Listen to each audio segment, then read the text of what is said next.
Bien, bonjour à tous. On est ravis avec Giancarlo d'être avec vous aujourd'hui. On va prendre un petit pas de côté. On ne va pas parler use case, on ne va pas parler organisation, mais enfin, d'une certaine façon, si, on va parler de la construction dont Giancarlo s'est doté, cet écosystème d'acteurs et de partenaires pour réaliser cette transformation au sein d'Unibail Rodamco Westfield. Et je vais peut-être déjà commencer par te laisser présenter Unibail. Bon, bonjour à tous, du coup, Giancarlo Minuccio, je suis le CDO de Unibail Rodamco Westfield et je porte le projet Orion, qui est le projet de l'accélération digitale et data du groupe Unibail. Juste en deux mots, j'étais en train de dire Unibail Rodamco Westfield, entreprise historique du retail français, mais en fait, après les 6 siècles de la Poste, j'ai envie de dire jeune start-up de l'écosystème français. Les actifs principaux du RW sont les centres commerciaux qui pèsent pour 86% de notre chiffre d'affaires.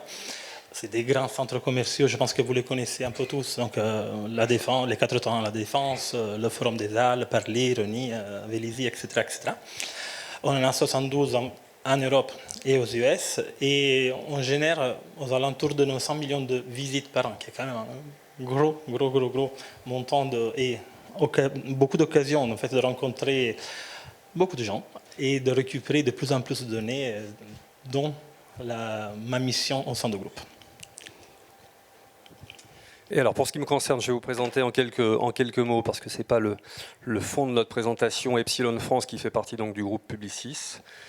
Epsilon, c'est l'agence data marketing du groupe Publicis, qui repose finalement sur 3 grandes compétences, 3 grands métiers, qui sont le marketing, la technologie et la data. On est un peu plus de 700 au sein de l'agence.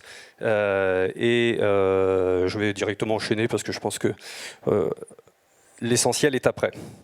Donc le partenariat Unibail Rodamco Westfield et Publicis et Epsilon ne remonte pas d'hier, il est effectivement assez ancien. Il a commencé plutôt sur la dimension achat média et puis depuis maintenant 1 an, il s'est très nettement élargi puisqu'aujourd'hui on a je crois 5 ou 6 agences du groupe Publicis.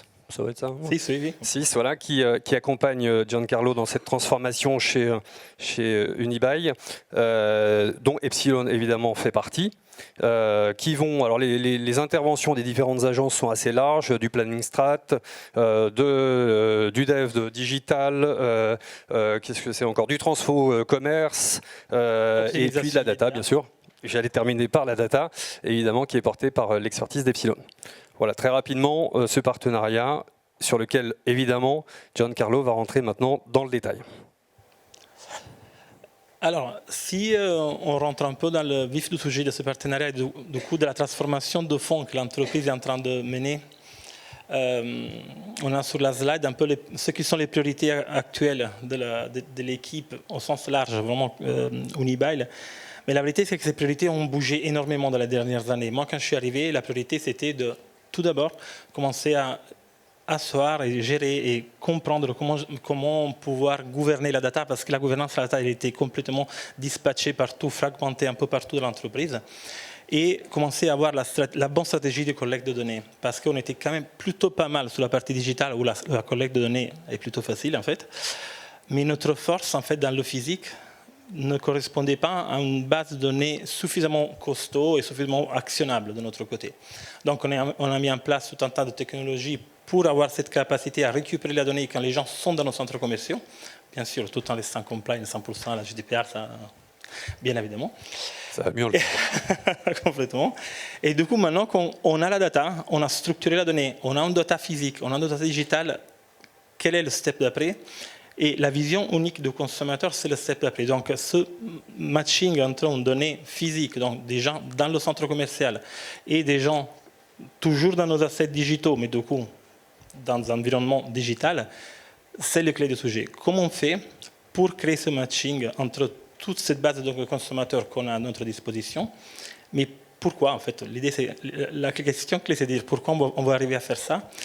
Pour 2 raisons principales. Parce que derrière, l'idée, c'est de pouvoir monétiser toutes ces données de 2 manières différentes. La première, c'est dans une logique commerciale avec toutes les entreprises, les retailers qui sont dans nos centres commerciaux pour leur donner accès à toute cette information concernant nos visiteurs et en leur permettant d'être beaucoup plus efficaces dans les interactions au sein de nos centres.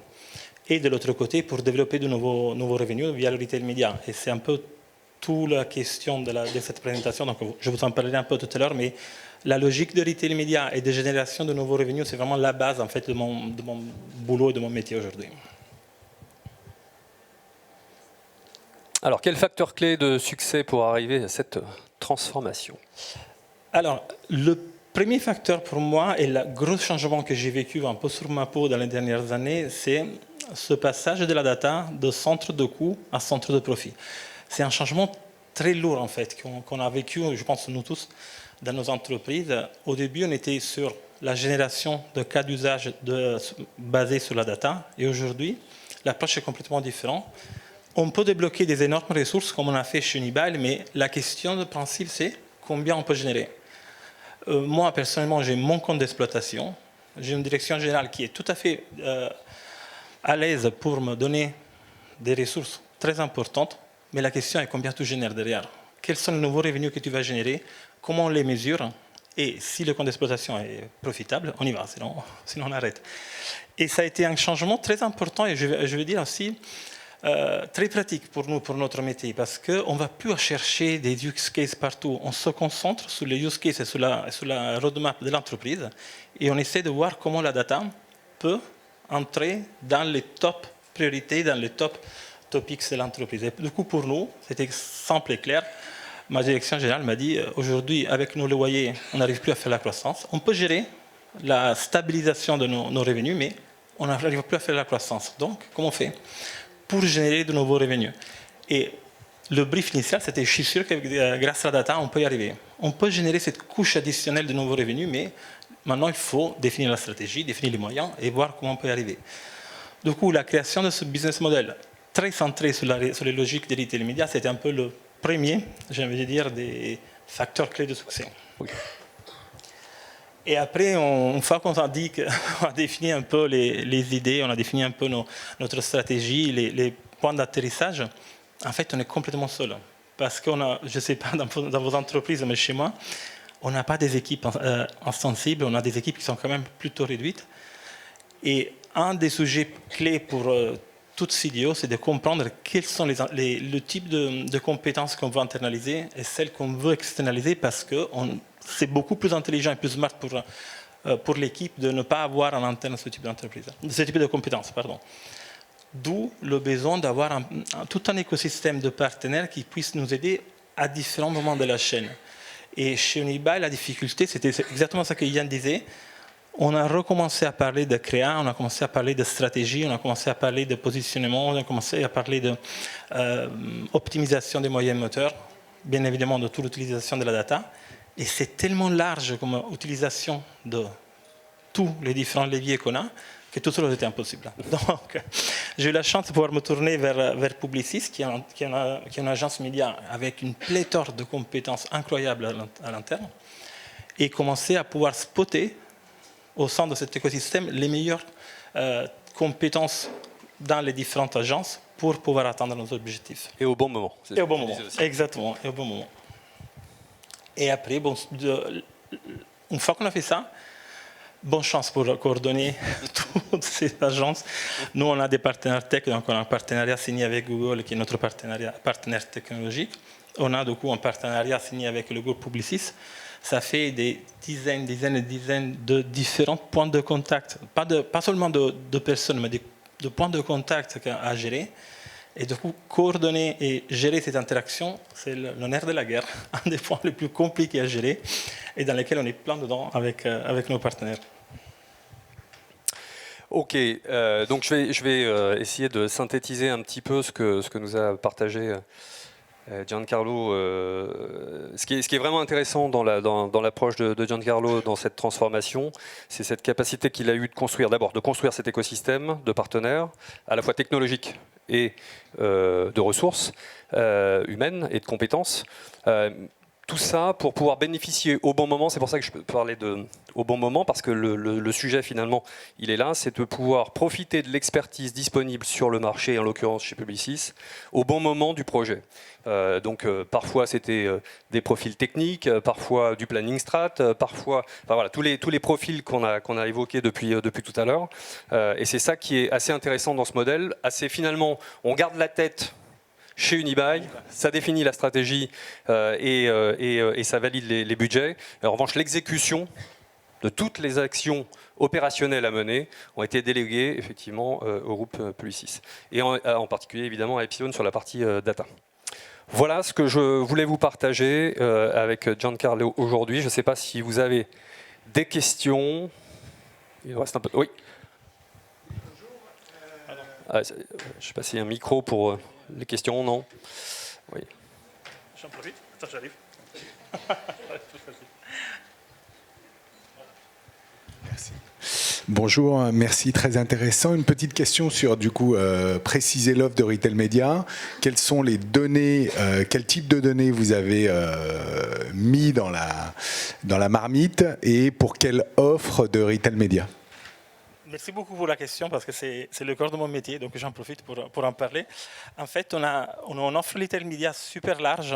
On a mis en place une technologie dans les centres commerciaux pour être en mesure de voir les gens qui sont dans le centre commercial tout au long de leur parcours, quand ils sont face à un écran, et leur comportement après avoir été exposés à une pub. Donc aujourd'hui, on est en train d'avoir exactement le même code, le même KPI du digital sur le monde physique. Ça, c'est la clé pour nous parce que le physique reste très important. Cette capacité de compter les impressions, qualifier les gens sur la base de leur genre, de leur âge et de leur parcours, et d'aller après derrière considérer le drive to store, donc le fait que cette personne exposée à un message publicitaire soit rentrée ou pas dans un magasin, c'est la base de notre retail média physique. À côté de toute cette partie, et aujourd'hui l'idée c'est vraiment de rendre de plus en plus programmatique toute cette manière de gérer la partie retail média physique.